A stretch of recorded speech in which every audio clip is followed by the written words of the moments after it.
Hi everybody, I'm Amy Goldstone, your Wellbeing lead, and Hello, everybody. I'm Corinne Kitchen. I'm also in the Wellbeing team with Amy, and I'm your Welfare and Wellbeing Specialist. Hello. so today we're going to record just a summary of our Wellbeing Wednesday session. So today it's the 9th of March, Wednesday the 9th of March 2022, and it is No Smoking Day today. So the message today from No Smoking Day is today is the day to stop smoking. We've got some really interesting kind of quiz questions that we've run through with everyone. We're going to kind of go through those quickly in the video, and some information on how you can get support to stop smoking, or how your friends, family can get support to stop smoking as well. So and before we do that, I'm just going to let you know that the Stop Smoking service is actually part of a wider integrated wellbeing service. So an integrated wellbeing service covers multiple topics. So they have a stop smoking service that provides 12 weeks of support to anyone that's over the age of 12. They also have a weight management service that's available for anyone with a BMI of between 30 and 50, and they can signpost to different organisations if your BMI sits outside of that, but it would be beneficial for you to lose weight, of course. They also have a children's weight management service that they run, so it all comes under this lifestyle wellbeing service. They also have free physical activity support for anyone that does less than their 150 minutes a week. So if you do less than the recommended guidelines for physical activity, there's some free support around physical activity as well. And they also have information to help with supporting to drink less alcohol. And this isn't necessarily if you're alcohol dependent necessarily, where you have need sort of support medication as a result of alcohol use. But if we drink just a bit too much, those couple of bottles of wine on a weekend, or we drink too many units in one go, they've got some really good tips on alcohol and reducing alcohol intake. But the idea of this is that this service is integrated so that you can move between the topics quite comfortably if you need to see a different part of the service and that sort of thing, which is a really in a way, it's quite a new way of doing things. It started in 2020 for Nottinghamshire, but it makes it a bit easier to know who to go to. So it's run by Your Health Your Way, and their phone number's just up on the screen there. 1577722515. You can give them a ring, or they've got a website. They've also got a fab Facebook page, and they're on Twitter. So they post sort of different bits and pieces of what they're up to. So that's just to let you know about their overall wellbeing service and smoking in Nottinghamshire. If you live in Derbyshire, there is a different one. It's called Live Life Better Derbyshire, which you can obviously you can Google, and there is some websites there as well for you to have a look at, and phone numbers. If you live outside of either of those areas, if you're Leicestershire or you're Lincolnshire, if you drop an email to the Wellbeing inbox, which I'll give you at the end of this talk as well, then we can sort of direct you to the right one. So that's just a little bit about the services, and we'll just run through some of the quiz questions that we did with colleagues today, so you can see what kind of inspiration there is for stopping smoking, or sort of ideas if you're wanting to encourage a family member or a colleague, or if yourself you smoke and you would really like to stop but you've really struggled. So just a little bit of inspiration. So I'm just going to present this in a second by sharing my screen.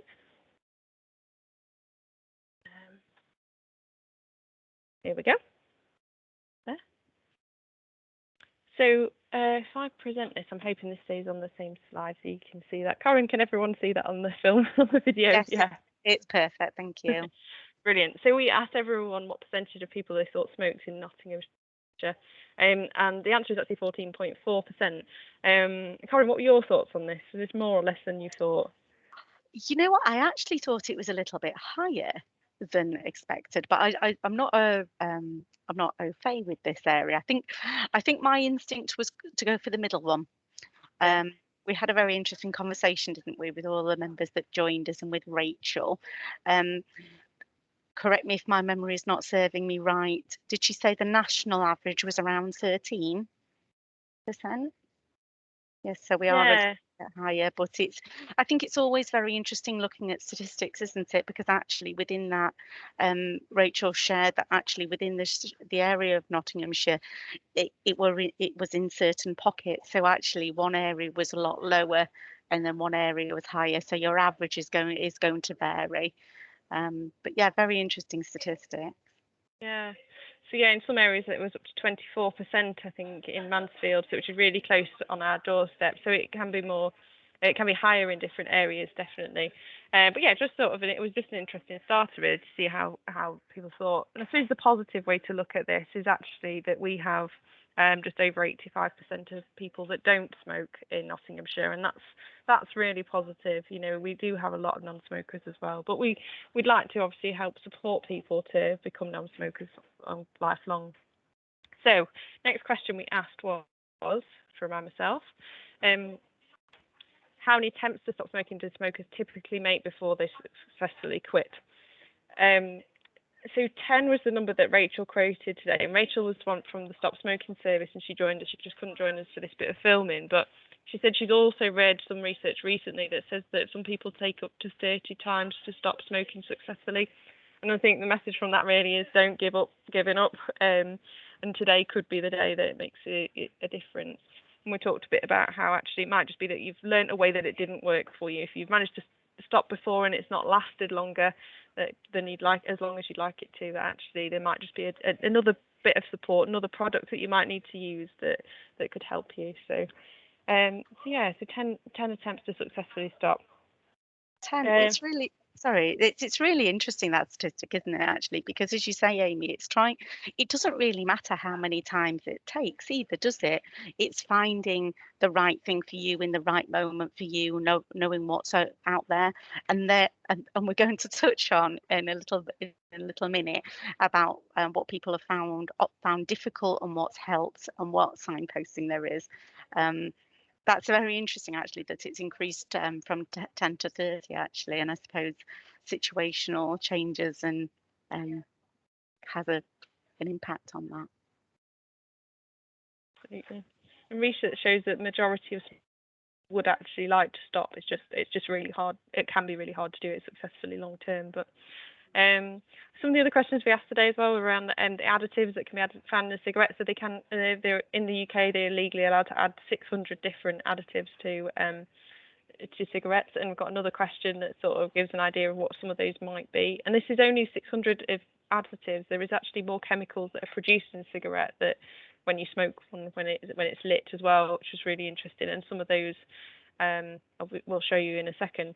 So this question was just about the true statements around the benefits of stopping smoking. So most people know that it's one of the best things you can do to extend your healthy life expectancy, as we call it in the business, in the stop smoking world. But within just 20 minutes, you can find that your blood pressure and heart rate return to normal, and within 8 hours, your blood oxygen levels can return to normal. Which is one of the reasons we really promote it for our patients, of course, to help in terms of aiding healing, that sort of thing, in terms of them staying smoke-free. Within 24 hours, your lungs will start to clear out mucus, and a lot of people find that they get that smoker's cough. And we had a really interesting conversation about how as you stop smoking, all the hairs can come back and sort of start actually working and wafting out some of the chemical, the mucus and the tar that's kind of built up in the lungs as people have smoked. And this is one of the things people kind of go, well, I'm not going to stop smoking because actually it made my cough worse. And to start with, that smoker's cough does come out and make it worse, but it gets better within those couple of weeks. It's just one of those things that surprises people sometimes. And so the one statement on here that's not true is actually that everyone that stops smoking gains weight.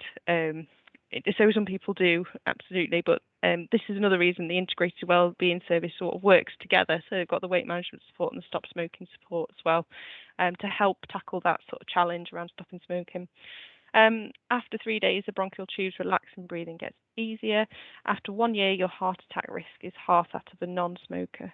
Of a smoker rather, it's that way around. And after 10 years, your lung cancer risk is also half that of a smoker as well. So there's some of the short-term benefits onto the long-term, but I say all of those statements on there, apart from that middle one around gaining weight, are true.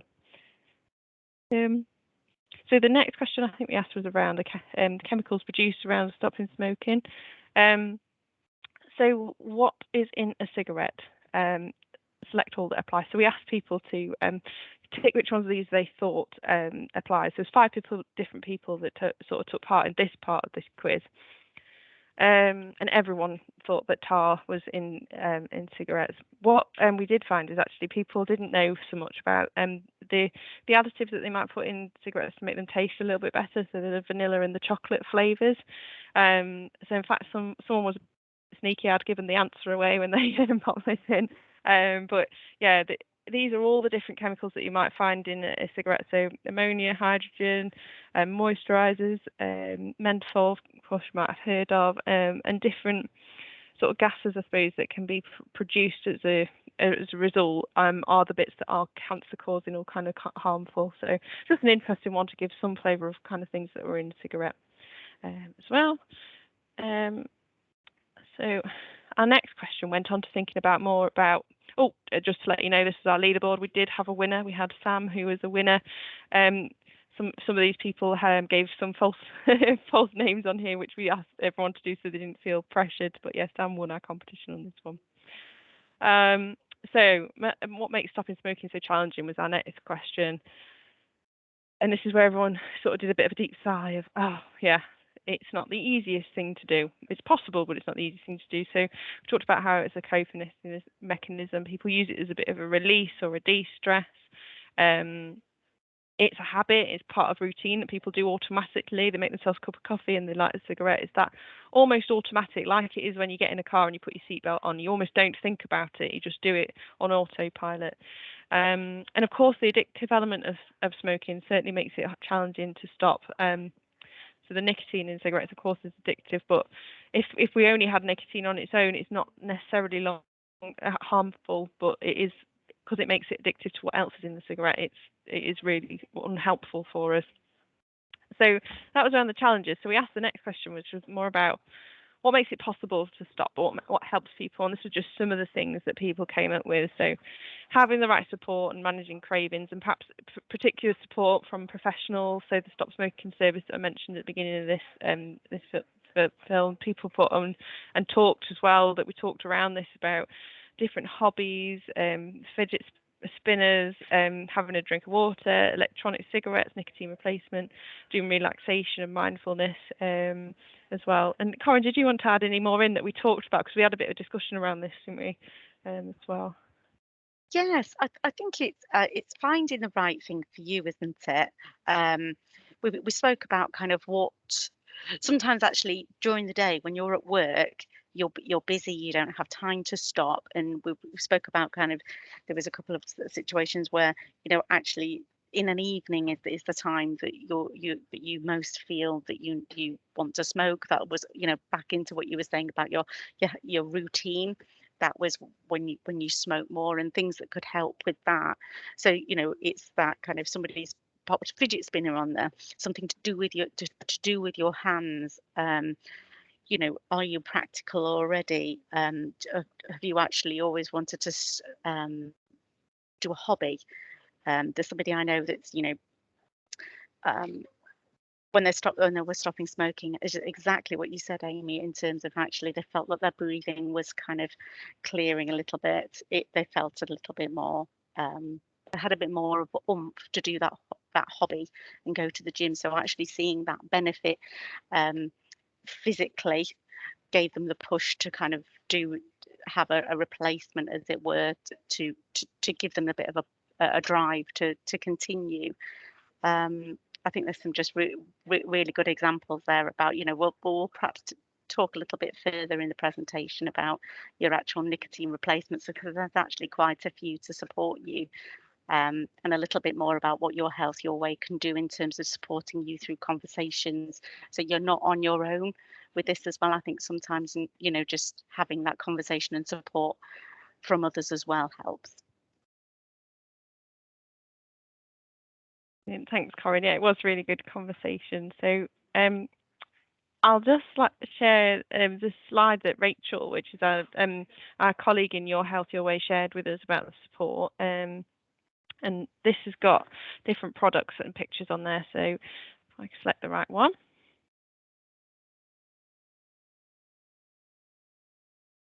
See that one okay? I have a thumbs up from Corinne. Thank you, Corinne. So So the Stop Smoking Service has highly trained tobacco dependency practitioners, as they're called. They do some courses and training through NCSCT, and from that they provide 12 weeks of support, which includes conversations. A lot of that at the moment is phone support. So you'll have a first phone appointment that will be about 30 minutes long. Then you'll have some follow-up appointments that are around 15 minutes long. 10 to 15 minutes long, and any products that you choose to use are free to you, and they will be posted to your door as well, so usually on fairly rapid post turnaround. So obviously your first appointment is going to be 30 minutes. You can actually have that appointment within work time, is a really key point to make it. So if you call the extension line, if this is for yourself as a colleague, if you call 6066, it's on here, you can speak to the team there, and they'll come and see you as soon as they can, or have a conversation over the phone, whichever is easiest. And like I say, you can have 30 minutes in work time to support you to stay smoke free. There's loads of products on there. The service also supports if you want to stop using e-cigarettes. The only thing they can't do is provide a free e-cigarette at this moment in time, but watch this space, that might change in the near future. But they can provide all these other products for free. Some people find they need 2 products at the same time. They might need a patch and a spray, patch and gum, patch and an inhalator, which looks like a little plastic cigarette. It doesn't actually heat up like an e-cigarette. One of the key things for a lot of people is actually using these products effectively.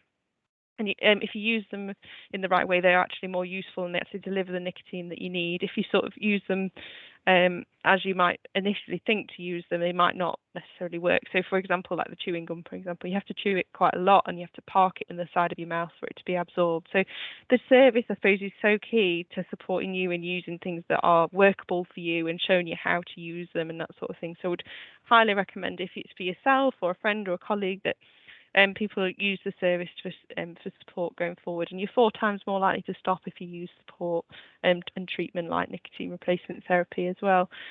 So that's everything we were going to cover today. The number, like I say, is on the screen there. So if it's internally, you are on 6066, the same number that you'd use if you were referring a patient into the Stop Smoking service, or you had questions about helping a patient to stop smoking. But it's also there for you as colleagues as well, completely confidential. And like I say, it means you can use a bit of work time if you need that time for support.